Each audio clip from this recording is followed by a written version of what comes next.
Some moments in life arrive quietly, without fanfare or warning.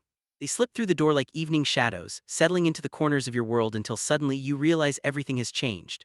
For me, that moment came on a Tuesday afternoon in late September when my little brother, though he wasn't so little anymore, knocked on my apartment door with nothing but a duffel bag and eyes that had forgotten how to smile. My name is Adrian. I'm 28, a graphic designer who works mostly from home, living in a modest two-bedroom apartment in Portland. Life had been manageable, predictable, safe, until the day my brother Ethan showed up and I realized that sometimes the most profound transformations begin with a simple question: can I stay with you for a while? The knock came at 4:47 p.m. I remember because I'd been staring at my computer screen for the past 3 hours, trying to finalize a logo design that my client would inevitably ask me to revise 17 more times. The sound jolted me from my creative paralysis, and I welcomed the interruption. When I opened the door, I barely recognized him. Ethan stood in the hallway, 23 years old and carrying the weight of what looked like 1,000 sleepless nights. His dark hair, the same shade as mine, hung longer than I remembered, falling across his forehead in a way that seemed designed to hide his eyes. He wore an oversized hoodie despite the mild autumn weather, and his shoulders curved inward like he was trying to disappear into himself. "Hey," he said, and his voice cracked on that single syllable. "Ethan," I stepped back instinctively, my heart suddenly hammering against my ribs. "What's wrong? What happened?" He tried to smile, but it collapsed before it could fully form. Can I come in?" I moved aside immediately, ushering him into my apartment. He'd been here before: family dinners, holiday visits, the occasional weekend when he needed to escape our parents' house in Eugene. But this felt different. This felt like running, not visiting. I closed the door and turned to face him, really looking at him for the first time in months. We'd texted sporadically, exchanged memes and brief check-ins, but I hadn't actually seen him since Christmas. 9 months. How had 9 months produced this transformation? "Ethan, talk to me." I kept my voice gentle, the way you'd speak to a wounded animal. "What's going on?" He dropped his duffel bag on the floor with a heavy thud and wrapped his arms around himself. For a long moment, he just stood there in the middle of my living room, looking lost and young and utterly devastated. Then quietly, Mom and Dad kicked me out. The words hit me like a physical blow. I felt my breath catch, my hands go cold. "They what?" I told them. His voice was barely above a whisper. "I finally told them the truth, and they said I wasn't welcome in their house anymore. Dad said I was." He stopped, his throat working around words that wouldn't come. It doesn't matter what he said, I just couldn't stay there. I didn't need him to explain further. I understood immediately, viscerally, what truth he'd shared. Because it was the same truth I'd carried silently for years, the same truth I'd never found the courage to speak aloud to our parents. Ethan was gay, and our conservative, deeply religious parents had responded exactly as I'd always feared they would. "Oh, Ethan?" I crossed the distance between us and pulled him into my arms. He stiffened for a moment, then collapsed against me, his face pressing into my shoulder. I felt him shaking, felt the dampness of tears soaking through my shirt. We stood like that for a long time, long enough for the afternoon light to shift and fade, long enough for my own eyes to burn with tears I refused to let fall. I needed to be strong for him. He needed someone to be strong. "You can stay here as long as you need," I finally said, my voice rough with emotion. "As long as you want. This is your home now." He pulled back, wiping his eyes with the sleeve of his hoodie. "Adrian, I can't just—" "Yes, you can." I gripped his shoulders, making him look at me. "I mean it. You're not going back there, not unless they apologize and actually mean it." Something flickered in his eyes: gratitude, relief, and something else I couldn't quite name. "Thank you," he whispered. The first few days were quiet. Ethan mostly stayed in the guest room, his room now, emerging only for meals and occasional trips to the bathroom. I tried to give him space while also making sure he knew I was there if he needed to talk. It was a delicate balance, one I wasn't entirely sure I was managing well. I'd always been protective of Ethan. 7 years separated us, and from the moment he was born I'd felt this fierce, almost parental instinct to shield him from harm. When he was bullied in middle school, I taught him how to stand tall and project confidence he didn't feel. When he struggled with calculus in high school, I'd spent hours on video calls helping him understand derivatives and integrals. But this was different. This was a wound I couldn't simply bandage with big brother advice and encouragement. because I understood his pain in ways I wished I didn't. I'd realized I was gay when I was 15. It had been a slow, terrifying revelation, a gradual understanding that the feelings I had toward other boys weren't just admiration or friendship, but something deeper, more fundamental. I'd spent years trying to pray it away, trying to logic myself into being different, trying to pretend I could eventually fall in love with a woman if I just tried hard enough. By the time I was 20, I'd finally accepted the truth, but I'd never told our parents. I'd watched them react with disgust to news stories about marriage equality, heard them make casual comments about how homosexuality was a sin, a choice, something that could be fixed with enough faith and determination. I'd seen the way they looked at our cousin Marcus after he came out, with this mixture of pity and revulsion that made my stomach turn. So I'd stayed silent. I dated women occasionally, just enough to maintain the facade. I'd moved to Portland, built a life here, surrounded myself with friends who knew and accepted me. But I'd never had that conversation with Mom and Dad. I told myself it was because I didn't want to hurt them, but the truth was simpler and uglier. I was afraid.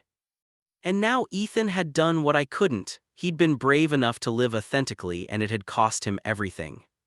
On the fourth night, I knocked on his door around 9 p.m. "Hey, I'm making dinner, want to join me?" "I'm not really hungry," came his muffled reply. "I'm making your favorite, chicken parmesan."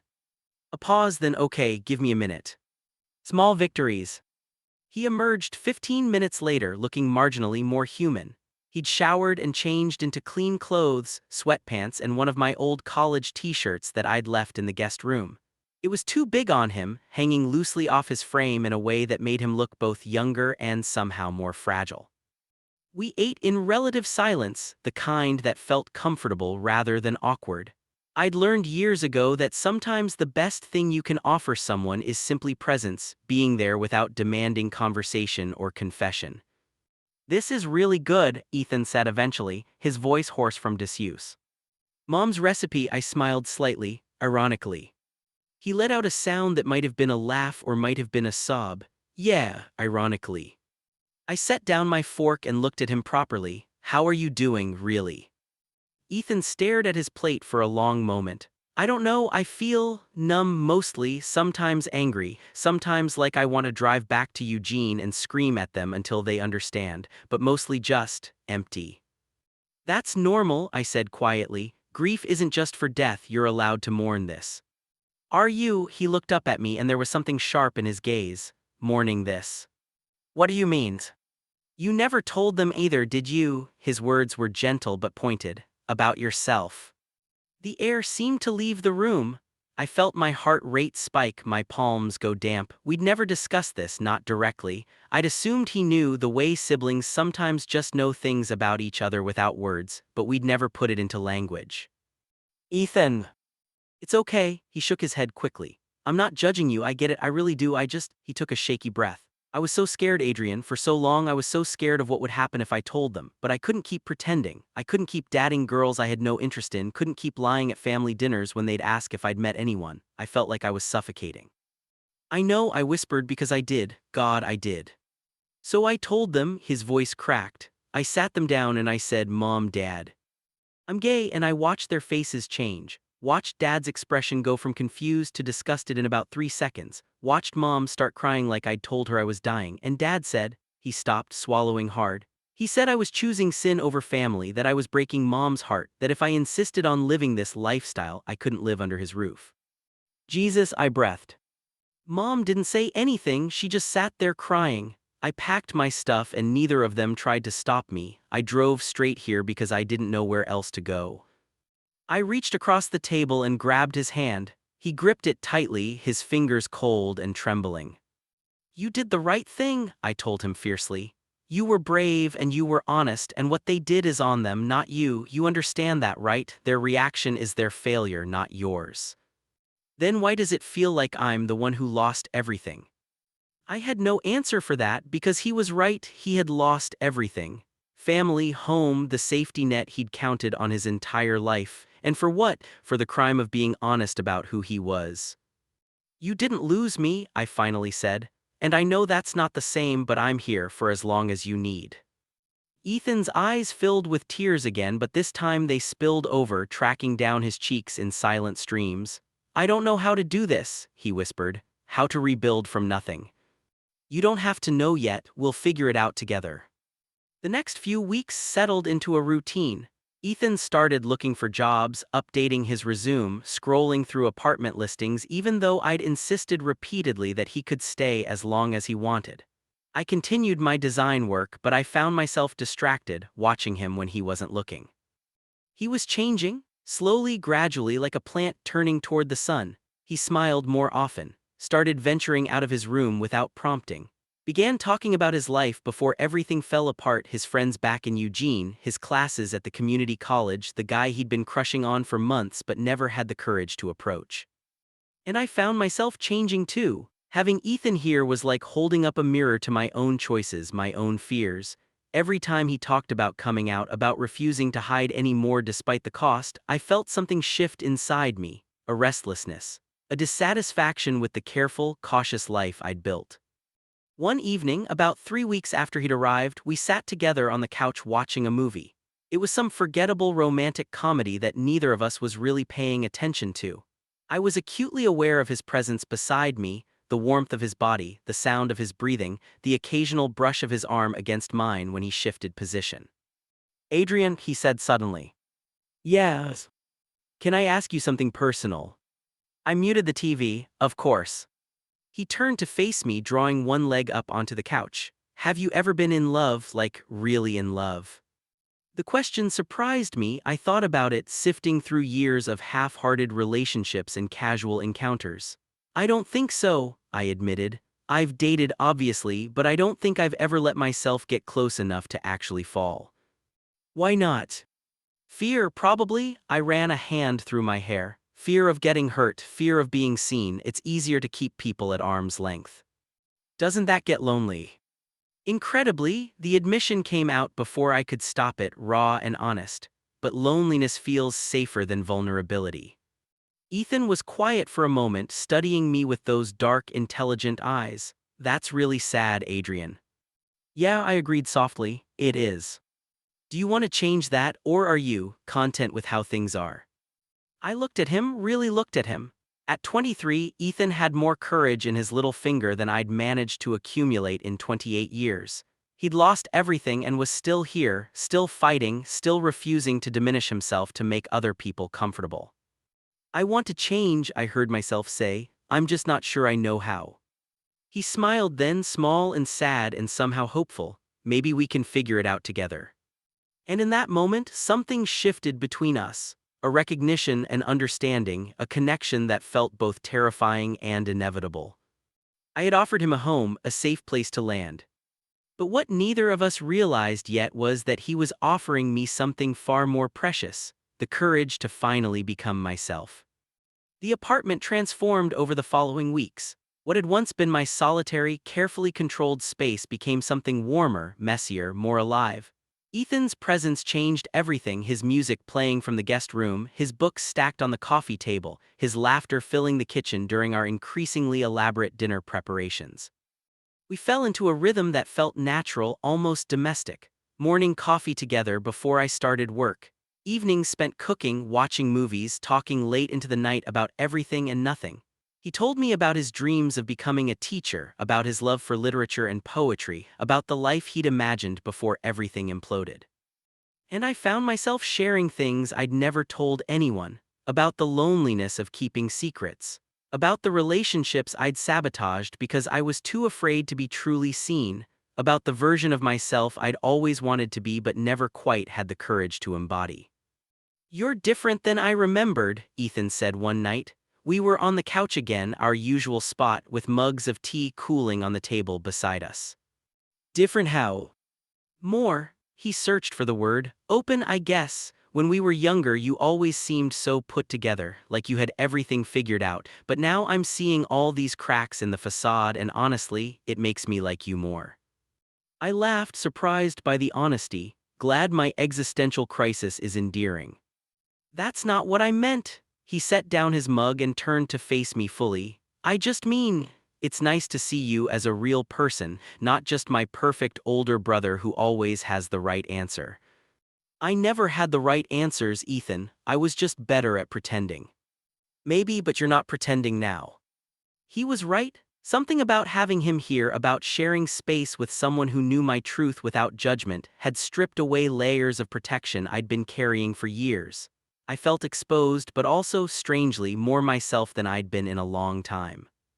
"You bring something out in me," I admitted quietly, something I didn't know was still there. "Like what?"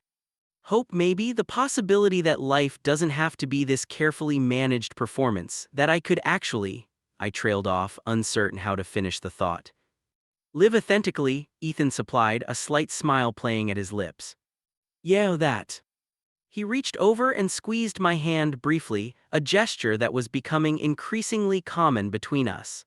These small touches, moments of casual physical affection that felt simultaneously innocent and charged with something I couldn't quite name.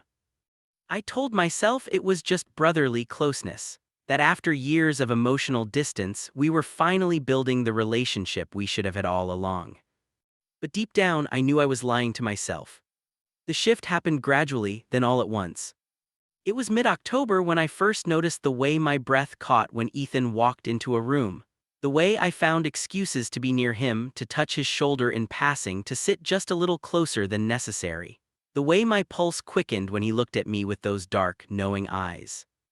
I tried to rationalize it. We were both going through a lot. We were isolated together, forming an intense bond in the pressure cooker of shared trauma. It was natural to confuse emotional intimacy for something more. But rationalization only works when you're willing to believe your own lies. The truth was simpler and far more complicated. I was developing feelings for my little brother. Not the protective, familial affection I'd always felt, but something deeper, more dangerous, more consuming. And the worst part, I was starting to suspect he felt it too. It showed in small ways, the way his gaze lingered on me when he thought I wasn't looking. The way he'd find reasons to touch me, adjusting my collar, brushing imaginary lint from my shoulder, his hand resting on my arm just a moment longer than necessary. The way the air seemed to thicken when we were alone together, heavy with unspoken words and unacknowledged desire. I knew I should address it, should put distance between us before this fragile, precious thing we'd built came crashing down. But I couldn't. I was too starved for connection, too desperate for this feeling of being truly seen and accepted. So I did nothing, and the tension continued to build. The breaking point came on a Friday night in late October. We'd been drinking nothing excessive, just a couple of beers while we played video games, laughing and trash-talking like we hadn't since Ethan was a teenager. It felt good. Normal, like maybe we could navigate this complicated situation without everything falling apart.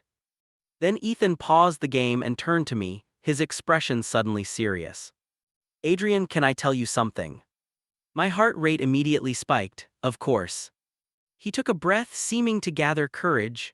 "I've been thinking a lot lately about what it means to be honest, really honest, not just with other people but with yourself." "Okay," I said slowly, uncertain where this was going. "And I've realized that I've been lying to myself about something, or maybe not lying but avoiding, not wanting to examine it too closely because it felt complicated and potentially destructive."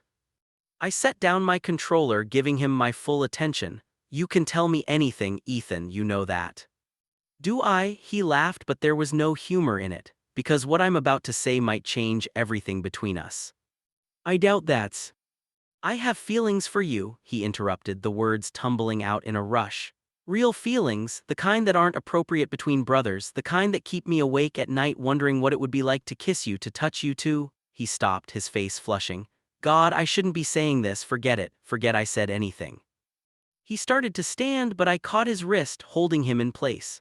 My mind was reeling, my heart hammering so hard I could feel it in my throat. Every instinct screamed at me to laugh it off, to pretend I'd misunderstood, to restore the safe distance between us. But I was so tired of being afraid. "Ethan," I said, and my voice came out rough, strained, "look at me." He did, his eyes wide and vulnerable and terrified. "I feel it too," I admitted, and the words felt like jumping off a cliff. "I've been trying to convince myself it's just closeness, just the intensity of everything we've been through, but that's not true, I feel it too." The air between us seemed to crystallize, every atom charged with possibility. "What do we do about that?" Ethan whispered. "I don't know, I struggled to find words. "Complicated doesn't begin to cover it." We're not actually related by blood, he said quickly. I mean, we are, obviously, but it's not it's not illegal or anything, just unconventional. I almost laughed at the understatement. Unconventional, right? I'm not saying we have to act on it. His voice was earnest now, pleading. I just needed you to know I couldn't keep pretending I don't feel this way, not after everything I went through to stop pretending about who I am. He was right, we'd both paid too high a price for honesty to start lying now, especially to each other.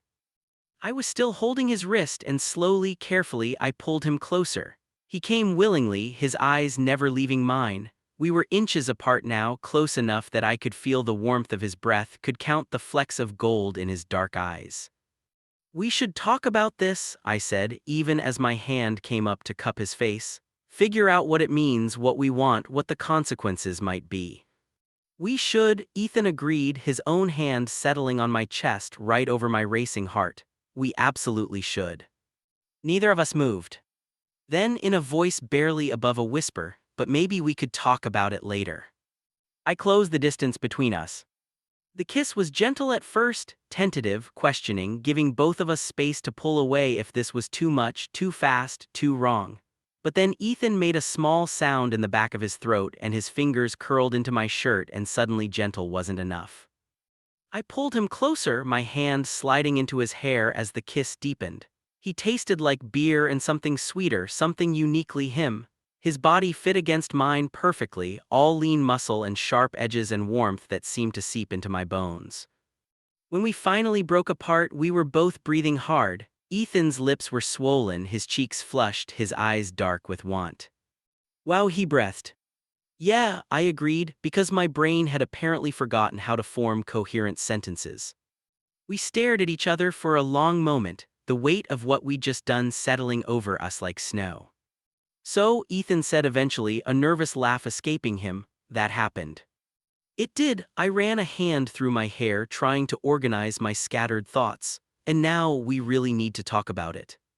He nodded, but neither of us moved. We stayed there close enough to touch, the air between us still humming with electricity. I don't regret it, Ethan said quietly. In case you're wondering, I don't regret it at all. Neither do I, and it was true. Despite the complexity, despite the potential consequences, despite everything that said this was a terrible idea, I didn't regret it. Because for the first time in my adult life, I'd done something purely because I wanted to, not because it was safe, not because it was expected, but because it felt right. Even if the entire world would say it was wrong. We did talk for hours. We talked about boundaries and feelings and what this meant for our relationship. About the fact that we were brothers, that society would never accept this, that our family, the little that remained, would be horrified if they knew. About whether this was real or just a product of our shared trauma and isolation. But we also talked about the fact that we were both adults, that we'd both been through enough to understand our own hearts, that what we felt wasn't going away just because it was inconvenient. I'm not saying we rush into anything, I said as dawn began to lighten the windows. We'd migrated to my bedroom at some point, lying together on top of the covers, fully clothed but closer than we'd ever been. But I also don't think we can go back to pretending this doesn't exist. Ethan was curled against my side, his head on my chest. I don't want to pretend anymore, he murmured. I'm done pretending to be someone I'm not, feeling things I don't feel, hiding the truth to make other people comfortable. Even if the truth is this. Especially if the truth is this. He lifted his head to look at me. Adrian, I've spent the last month watching you become more yourself, watching you let go of all the careful control and just be, and I've fallen for that person, not despite the mess and the vulnerability, but because of it. I touched his face, tracing the line of his jaw with my thumb. You scare me, I admitted. This scares me because I want it so much and I'm terrified of what that means. I know, I'm scared too. He caught my hand, pressing a kiss to my palm. But maybe being scared together is better than being safe alone. It was a philosophy I'd never allowed myself to consider. Safety had always been my priority, my guiding principle, but safety, I was beginning to realize, could also be a prison. Tell me what you want, I said, not what you think you should want, not what's logical or safe. What do you actually want? Ethan looked at me for a long moment, his expression open and honest and heartbreakingly vulnerable. I want this, us, whatever form that takes. I want to wake up next to you and fall asleep in your arms. I want to build something real, even if it's unconventional, even if we have to keep it private from everyone else. I want to stop running from the only thing that's felt right since everything fell apart. My throat tightened with emotion. What if it doesn't work? What if we try this and it destroys what we already have? What if it doesn't? What if this is exactly what we're both supposed to find? He smiled, small and hopeful. You told me when I first got here that you'd help me rebuild from nothing. Maybe we can rebuild together, create something new, something that's ours. I pulled him closer, pressing a kiss to his forehead. When did you become so wise? When I had nothing left to lose and everything to gain. We lay there in silence for a while, watching the sky lighten outside my window. The world was waking up, completely unaware that inside this small apartment, two brothers had crossed a line that couldn't be uncrossed.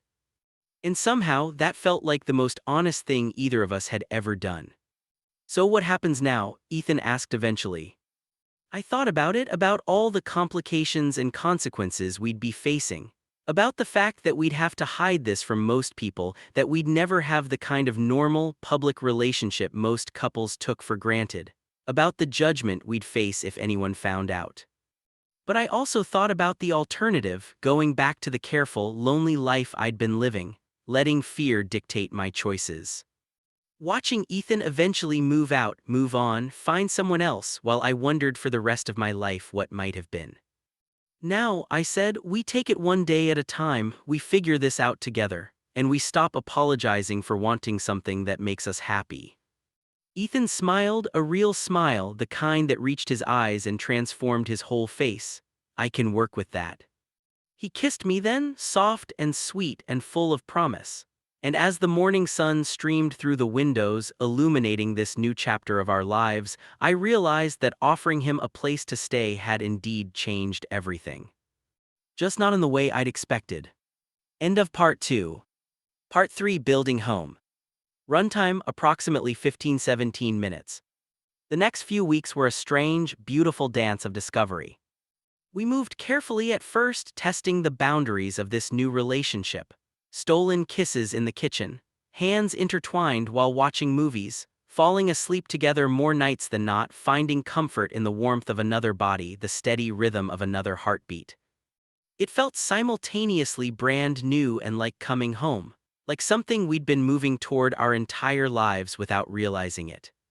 But it wasn't without complications. There were moments of doubt, of panic, of wondering if we'd made a terrible mistake. Mornings when I'd wake up with Ethan in my arms and feel a surge of guilt so intense it nearly suffocated me. Not because what we were doing felt wrong, it didn't, not when it was just the two of us, but because of what it represented. The lines we'd crossed, the social conventions we were violating.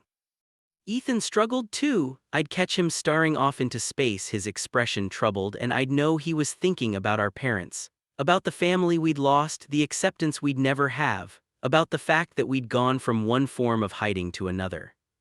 Talk to me, I said one evening. We were cooking dinner together, an activity that had become our favorite form of intimacy. Where's your head? He was quiet for a moment, stirring the pasta sauce with more focus than strictly necessary. Do you ever feel like we're trading one closet for another? I set down the knife I'd been using to chop vegetables and gave him my full attention. What do you mean? I left Eugene because I was tired of hiding who I was, tired of pretending to be straight, tired of lying at family dinners, tired of being someone I'm not. He looked at me, his eyes troubled. But now I'm hiding again, just in a different way. We can't tell anyone about us. We have to pretend we're just brothers when we're in public. I still can't be fully authentic. The words hit hard because they were true. We discussed this. The fact that our relationship would have to remain private, that society's judgment of sibling romance, regardless of the adult, consensual nature, would be harsh and unforgiving. But discussing it in the abstract was different from living with the reality.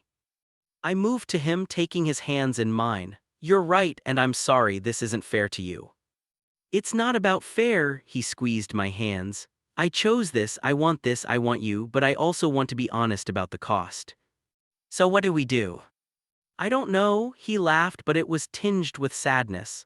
Maybe we can't have everything, maybe choosing love means accepting some level of secrecy. I just need to know it's worth it. Is it? I asked, genuinely uncertain. Am I worth that sacrifice?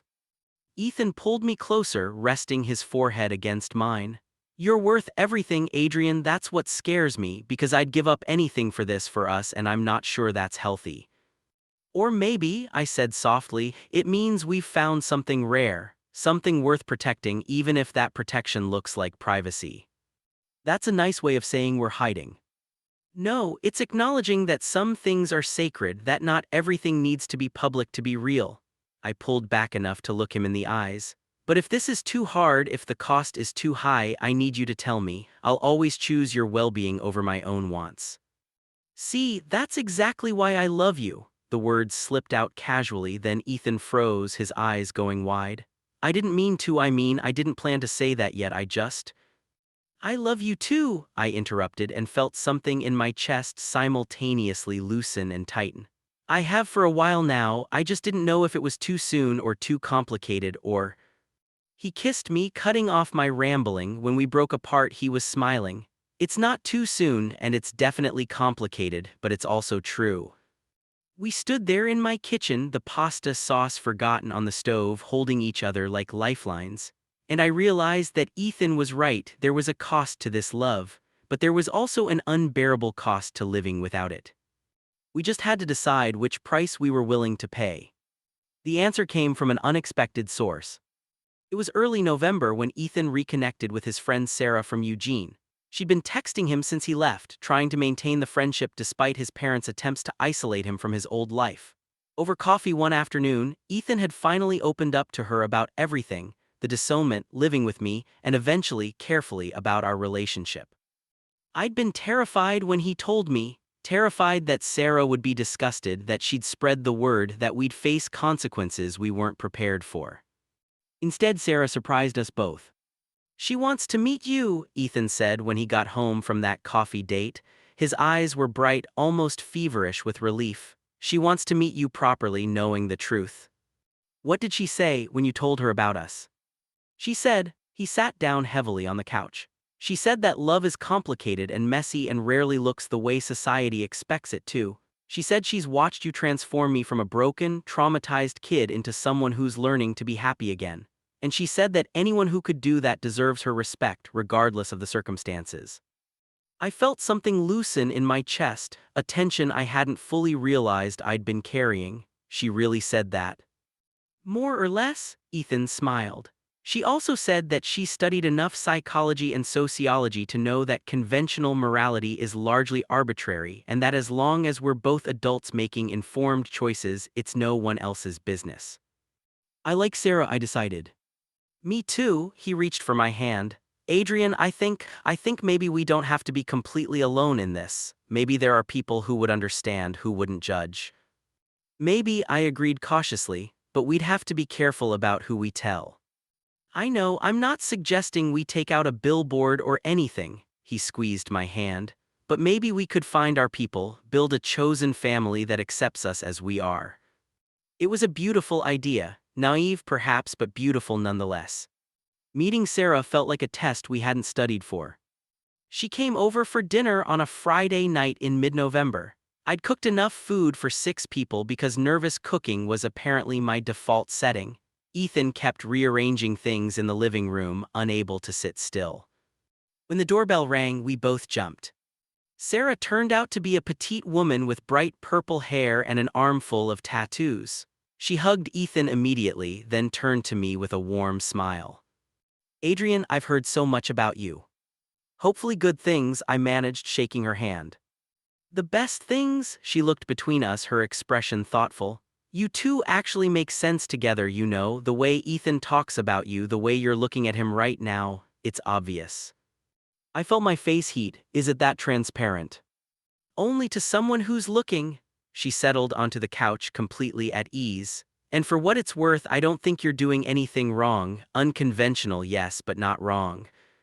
Over dinner, Sarah shared her own story, coming out as bisexual in high school, losing some friends, gaining others, eventually finding a community that accepted her fully. She talked about the queer spaces in Portland she'd discovered, the support groups, the chosen families that formed when biological families failed. You're not alone, she told us as the evening wound down. There's a whole world of people who have had to redefine family and love on their own terms, you just have to find them.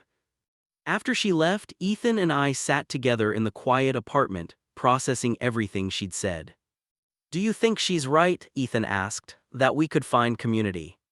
I said slowly, that she's shown us it's possible, but it'll take courage, more courage than either of us has probably shown so far. We've already been pretty courageous, Ethan pointed out. You opened your home to me, I told you how I felt. We chose this despite everything telling us not to. True, I pulled him closer, pressing a kiss to his temple. And I think if we can do all that, we can probably find our people. The holidays approached with mixed emotions.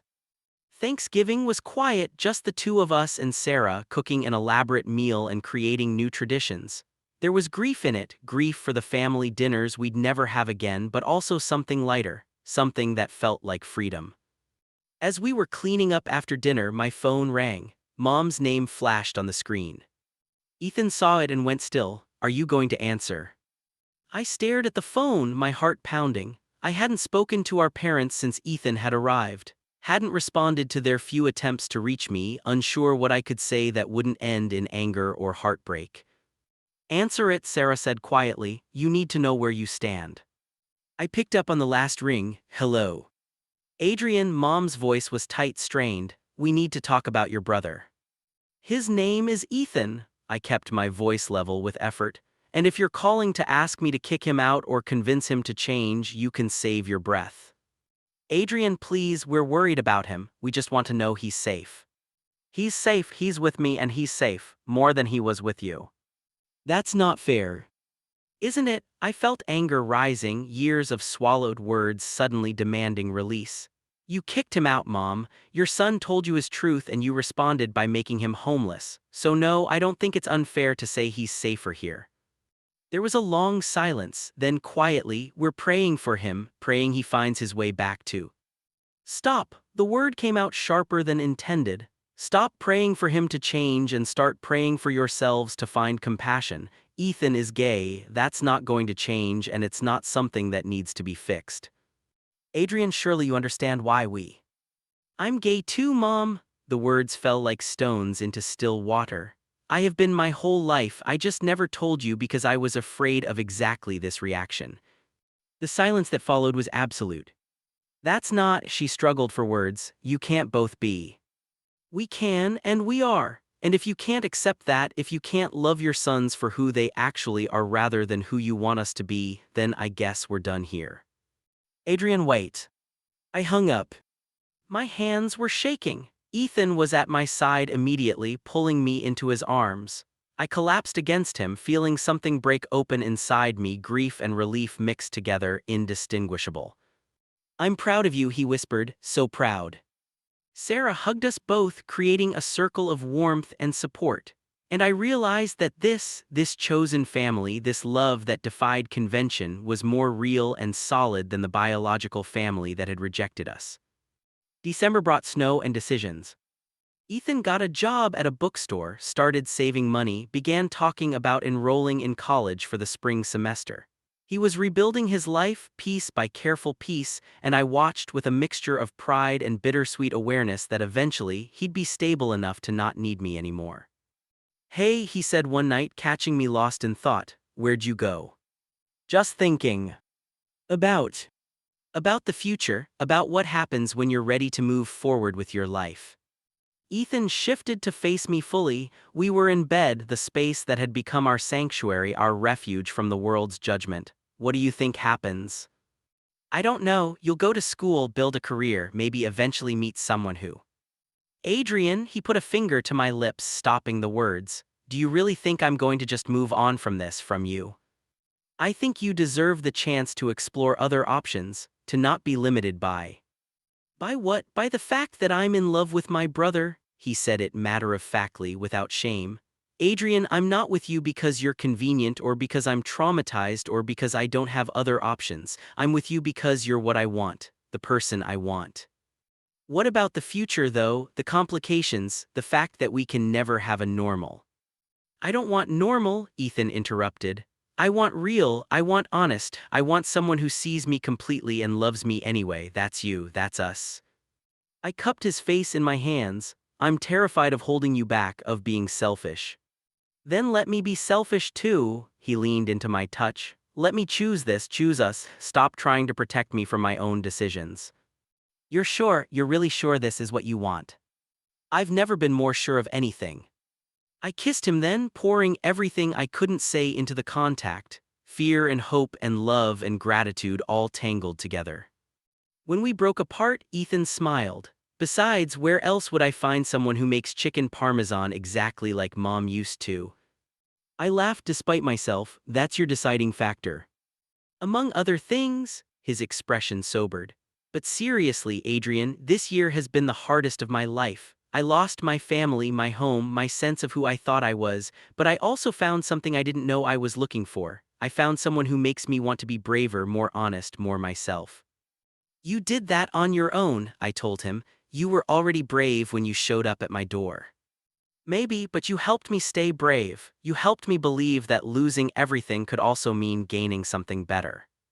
What did we gain? Each other, he said it simply like it was the most obvious thing in the world. We gained each other, and that's enough, more than enough. Christmas Eve found us at Sarah's apartment, celebrating with the small community she'd introduced us to over the past month.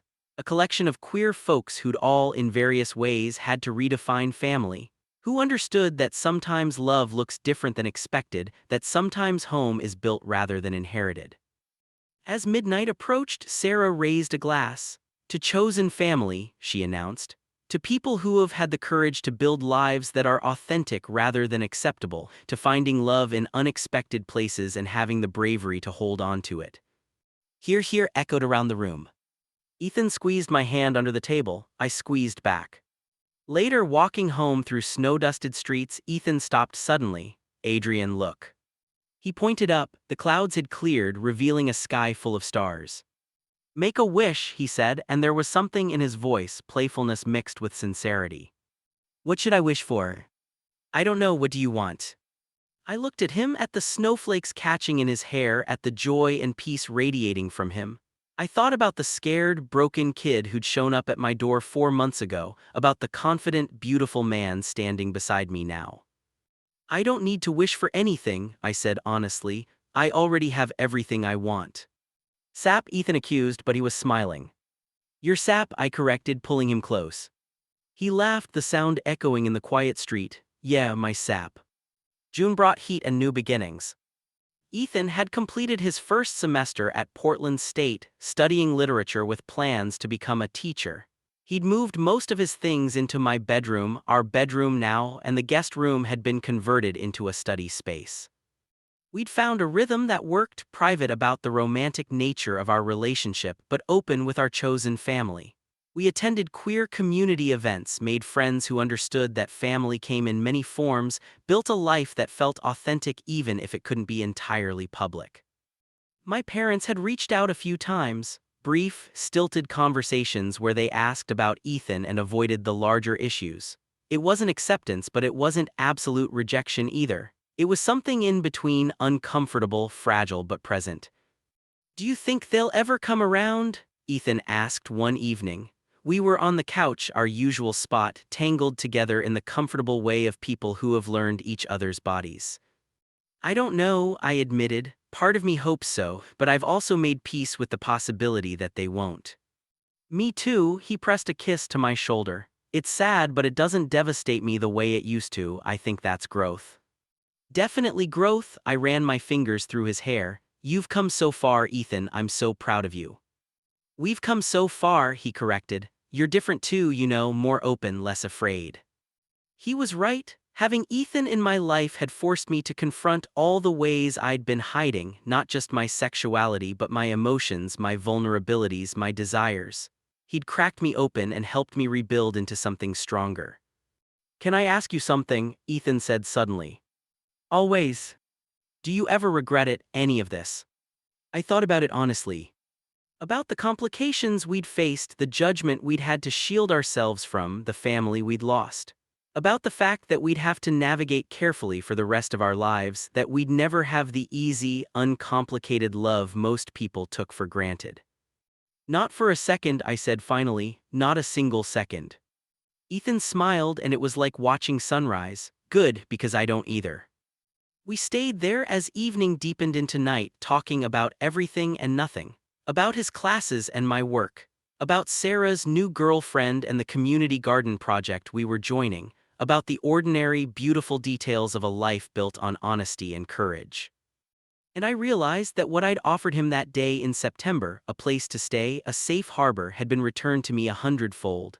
Ethan hadn't just accepted my offer of shelter. He'd offered me something far more precious, the courage to finally live authentically, to love without reservation, to build a life that honored truth over convention. He'd offered me freedom, and in accepting it, I'd found home. Not the home we'd been born into, but one we'd chosen. One we'd built together, piece by careful piece, from hope and honesty, and a love that refused to be diminished by other people's limitations. It wasn't the story either of us expected to live, but it was ours, messy and complicated and unconventional and utterly, completely right. And that was enough. More than enough.